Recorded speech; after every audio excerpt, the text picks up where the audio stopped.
zigenza okuwera ssaawa 3 ez'okumakya tubadde bataka mu bitundu by'e Nansana okwetegereza okulonda kwa kamyufu ka NRM okwategekeddwa ku mutendera gwa gavumenti z'ebitundu. Okulonda kwa leero kubadde kw'abassentebe ba disitulikiti, bakansala ne bammeeya.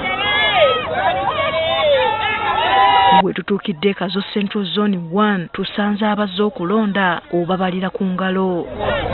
Obutafaanaganako n'okulonda okuwedde, abantu abamu tusanze bakakkalabya mirimu gyabwe nga n'ebigenda mu maaso tebabimanyeeko. Bwe twogeddeko nabo batutegeezezza nga baakalulu bwe bakeekanze obwekanzi. Ffe oluusi gye babiwandiikira tetubeerayo, tetubimanya, tubiwulira luvannyuma nga bino ebyokulonda bituuse. Tumanya nti ate waliyo mu kamyufu.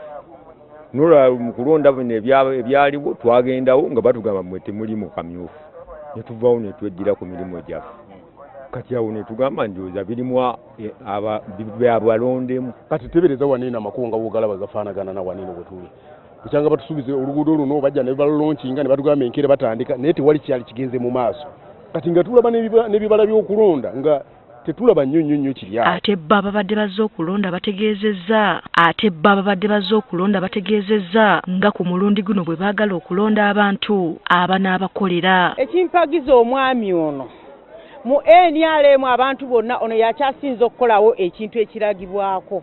Ye yatandika Wakiso district n'alekamu ebizimbe. Wadde abantu bagamba yalya ng'omuntu naye alina omukulu gwe yakola ki gwe yaleka. Ate munnange abantu betuteekayo tebatufaako. Naye nga kuno abasinga abalonzi ba kuno ba movement naye tebatufaako. Tweyongeddeyo Kazo Central Zone 2 eno tusanze abavubuka bazze mu bungi okulonda.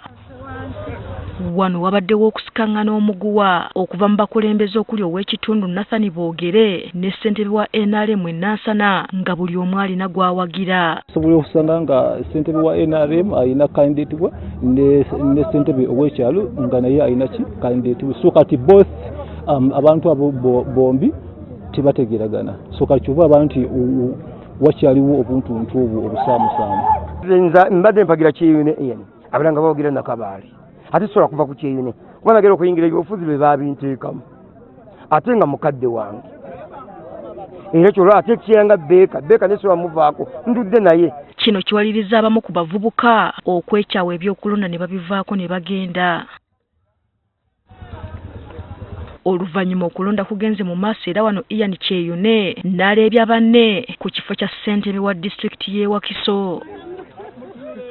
Abeetabye mu kulonda kuno bategeezezza ng'okulonda bwe kutambudde obulungi. Kalulu katambudde bulungi nga bw'okalaba. Nansana municipality okwawukanako n'ebitundu ebirala tetubaddemu na buvuyo bwa kulwanagana bola abantu bye beekuba emiggo we bakola ki.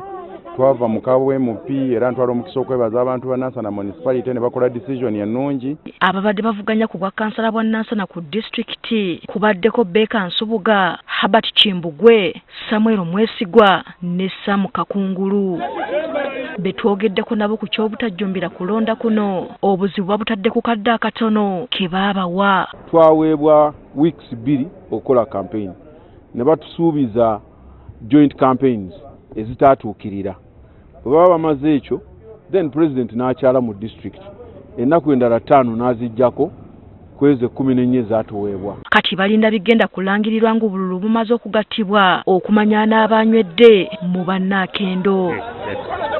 Hasifa Nanvuma agafeeyo ku Spark TV.